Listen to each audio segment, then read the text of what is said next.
I'm sorry, so I'm finna just expose some shit because it's gonna make me feel better. But anyway, so disclaimer, I'm going to be very transparent with you all real quick because it's my platform, it's my page, I can do whatever the hell I wanna do. So last month it was like late June going into July, I was in the hospital. Okay, I was in the hospital for like 2 weeks. In the hospital, involuntary. I didn't go check myself in. No one, like, no one in my family put me in the hospital. Like, I was out and about. Something happened. And the next thing I know, I'm in the ambulance. I'm in the stretcher.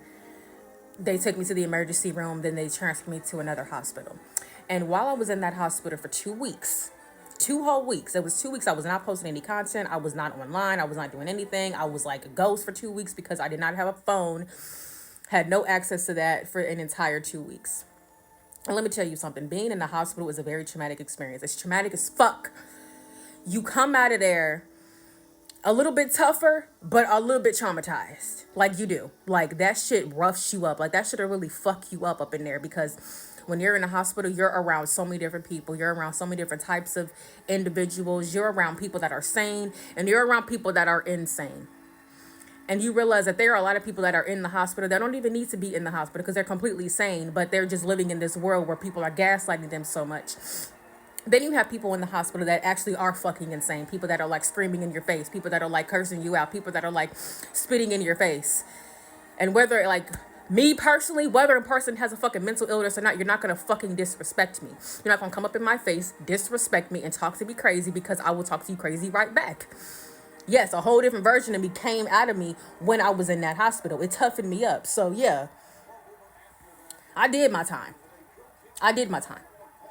You know, being in a hospital is like being in prison. They don't even let you go outside. For 2 whole weeks, I had no fresh air, no sunshine, no sunlight. None of that shit, bro. Got car sick as soon as I got out of there. Because it was like an hour to get back from the hospital to where I had to where I live. You go from being secluded up in indoors for 2 whole weeks to sitting in sitting in a fucking hot ass car for an hour, and you only had like a couple of minutes of fresh air. Yeah, people are gonna get car sick. People are gonna get sick. Got sick getting out of the hospital. That's not the point I'm trying to make. The point I'm trying to make is the lack of support that I had from my birth mother. Basically, a few days before I even was in the hospital, she took away my not my car keys. She took away my house keys. Took my house keys away so that I don't have any keys to get into the house. So if I'm gonna have to get in here, I have to ring the doorbell. She took my keys away. Why did she take my keys away? Because I was enjoying my summer going around just on my off days from work, going around and doing my own thing and coming back late or whatever. But the case is that she was mad that she cannot control me. She's mad that she cannot control me. And the thing leading up to this was that the fact that my nieces were in town. My nieces were in town. I was the main one watching my nieces. All she was doing was basically just sitting on her phone and not really paying much attention to them. She was trying to sabotage me and my nieces the entire time. The entire time. Basically, she was getting mad at the fact that I was doing better with my nieces than she was with her granddaughters. So she was trying to make me look bad. She was sabotaging so many different things.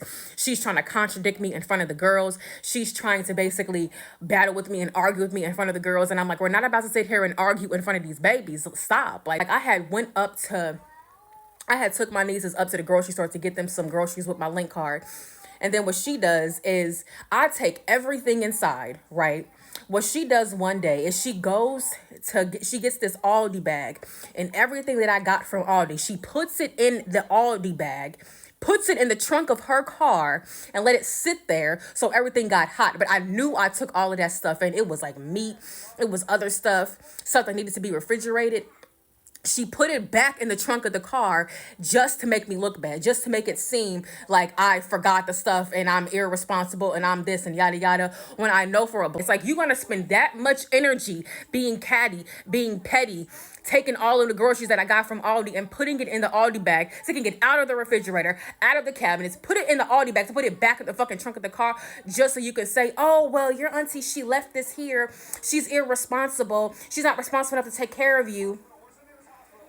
But who was the one feeding those babies every day? Who was the one making sure those babies was Fed every day, bathed every day, make sure they had their clothes dressed. Who was the one that was doing that? Me. When you was sitting here at home working from home, and I work at a job where I have to leave the house to go to work, but I'm still making sure that my nieces are straight when she wasn't. Then basically they're having like, they go out to her mom's house. So like my grandmother's house, they go out there for like a couple of days. And she was talking shit while she was there, because as soon as she came back into the house a couple of days later, she's got a bone to pick with me. As soon as she walks in the house, I want my keys. Where my keys at? Give me my keys. You need to be in. And this is the she was talking about some, well, you need to be in some type of mental hospital. You need help. You need to be on some type of meta-fucking-cation. And it was like a couple of days prior to me going into the hospital, she took my keys and was telling me, you need to be in the hospital. You need to be on some help. You need to be on some type of medication. Then 2 fucking days later, my ass ended up in the hospital. Wasn't able to call her. They took my phone. They took everything away. She tried to report me missing, but didn't even go report back that I wasn't missing anymore. She went to the police station, reported me missing on her birthday. I was admitted to the hospital on her birthday. So she spent her entire birthday worried about where I was, but a couple of days leading up to that, you were being a bitch to your own fucking child. That's what she gets. But then she reported me missing. But then when I was released from the hospital, did she go back up to the police station and tell them like she's found, she's here? No, she didn't. I had to go to the police station myself and say, I'm not missing anymore. I had to do that because she wasn't going to. Then to add insult to injury, what did she do? The day before I was able to be released from the hospital, I had to call her because I was going to be released to her house. When I got on the phone with her, she was very dry. It was, well, how are you? That's good.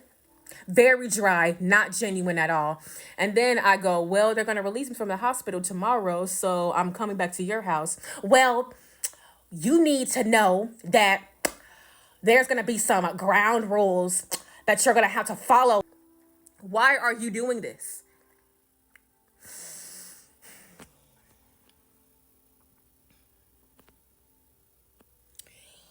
What parent in their right mind is going to talk to their child about having some ground rules at the house and trying to punish them and trying to abuse them even further when they were just in a fucking hospital for 2 weeks? They didn't have any fresh air. They were not at home. You don't even realize the type of trauma that goes through. She's never been in a hospital, so she doesn't know exactly what that feels like. And also, she was telling me that I was not allowed to come back to her house and I had to go to my dad's house. And I was like, okay, well, that's fine. I've already talked with him and I'm going to go to his house. He's going to pick me up. However, I'm being released to your house because all of my stuff is there. I have to get my stuff. I have to get my laptop. I have to get my clothes. I have to get things that I need to get. So I'm going to come to your house. Then the day that I get released from the hospital and I come back to her house, I was car sick. I wasn't feeling too good.